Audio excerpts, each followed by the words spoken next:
reasons, many causes why young people are entering the juvenile justice system, but oftentimes the first warning sign we see is truancy.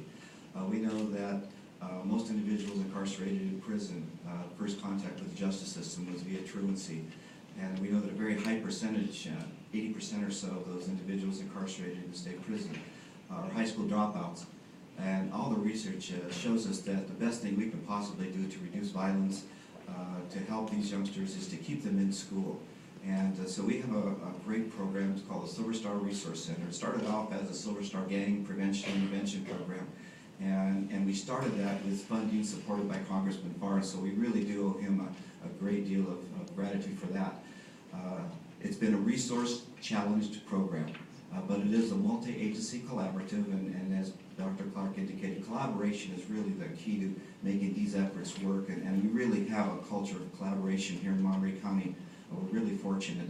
But the Silver Star Resource Center has the District Attorney's Truancy program housed right there. We also have behavioral health on site. We have social services. Well, they started, Office of Employment Training was under social services at that time when we started. It's since migrated to another department. We have the Community Human Services doing substance abuse. We have the County Office of Education providing a school right on site there. And we have many of these youngsters that typically are doing very poorly in school, thriving in that environment. And in our second year, we found that the kids that were doing so well there, the numbers were growing, and we needed to transcend them into another program because they would prefer to stay in that environment where they were getting that one-on-one type of attention. We have many other partners that I did mention: Second Chance, California Youth Outreach. A key component is Partners for Peace that does the Strengthening Families program, which has been a very successful, very good program, and mentoring, which is key. And my manager of the Silver Star program will tell you that the key to the success of any of these young people is to the extent that they can connect with another caring adult in that program, whether it's the teacher, the probation officer, the social worker, the counselors. To the extent that another caring adult connects with them is really the difference maker.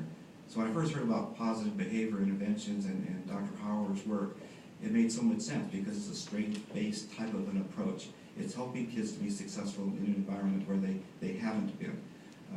This zero tolerance type of thing and throwing the kids out because they're misbehaving makes no sense. We need to embrace these youngsters, provide services, and help them to be successful in that school environment. That's the most important thing that we can do. That's truly my belief. We have a campus-based probation officer program that has been in place for well over 10 years now, and you'll hear later on about the school resource officers. But the original design of that particular program was that the probation officer, the school resource officer, and school administrators would work collaboratively to enhance the school safety environment and help those youngsters in that school environment remain there and be successful. It wasn't a gotcha type of an approach. So very pleased to be here and to see all of this collaboration, the efforts being put forward. I might just highlight the Silver Star Resource Center has been highly successful, but it is a resource-challenged program, and we're constantly having to figure out how to keep the programs funded. The results that we're seeing, though, are profound. We're seeing historic low numbers of youngsters incarcerated in our juvenile hall. We're at an all-time low in the number of youngsters from our community committed to the State Institution Division of Juvenile Justice. And all our alternative programs like Francis Yellow and the Community Day School, Silver Star, and the like, we're seeing a very, very high attendance. So we're definitely moving in the right direction. Given the resources, we can do the good work.